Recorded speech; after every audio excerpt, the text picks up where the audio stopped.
Anchorage in the B-17. You didn't see them, did you? Yeah, they were here Yeah. all week. Yeah. That's 3 carriers saved the day over in the Pacific. Right, Jack? The 3 carriers saved the day in the Pacific out of You what? the 3 carriers that weren't in Pearl Harbor saved the day. Yeah. Yeah. They got to take them to Hawaiian Islands and right into the United States. Churchill kind of set us up. It was Adderley that was Yeah. Prime Minister before Churchill. Mm-hmm. He was the one that gave Austria away in Germany. Hell, we were in anyway. We There were he was, supplying everybody in the world. making tanks and guns and boats and everything else. And they kept sinking our,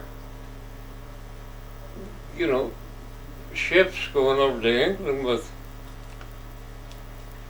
We were in it. It was just a matter of going to be time. We didn't think Japan. We never gave Japan a thought, and we had stepped up our airplane production.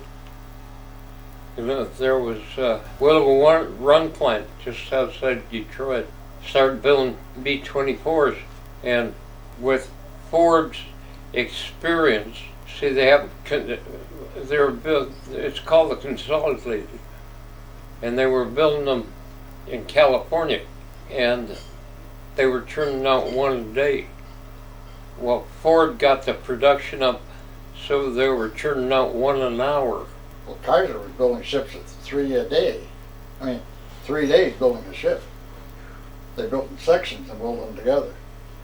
The Liberties and the Victories. We were at war with Japan before we were in There was no, you see, when they federalized the National Guard and they started the draft, it was very evident that They were looking they're ready.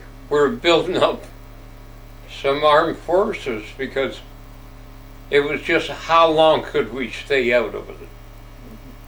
But we were eventually going to go in. No question.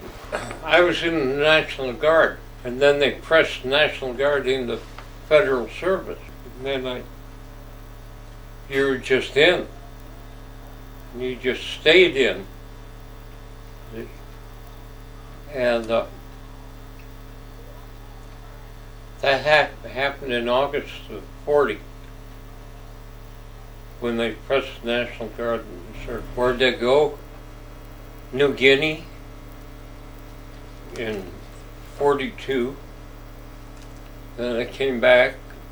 I instructed. Well, I started in B-26s. Then I went to B-24s, and then I instructed in B-25s.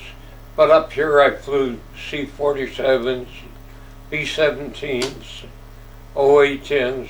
I think the easiest to handle was a B-25. You could fly with your finger.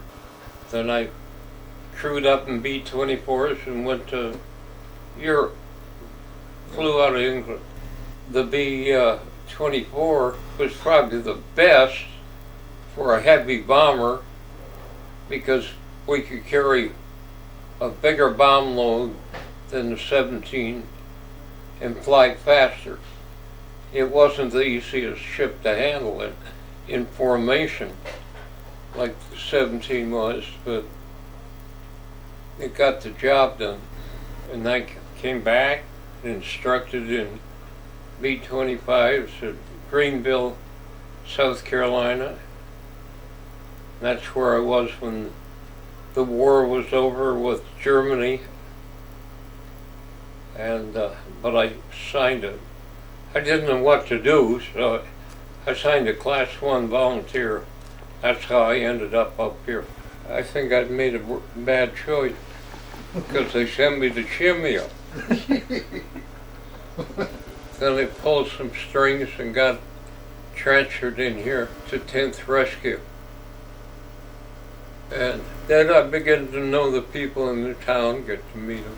I bought into a flying school here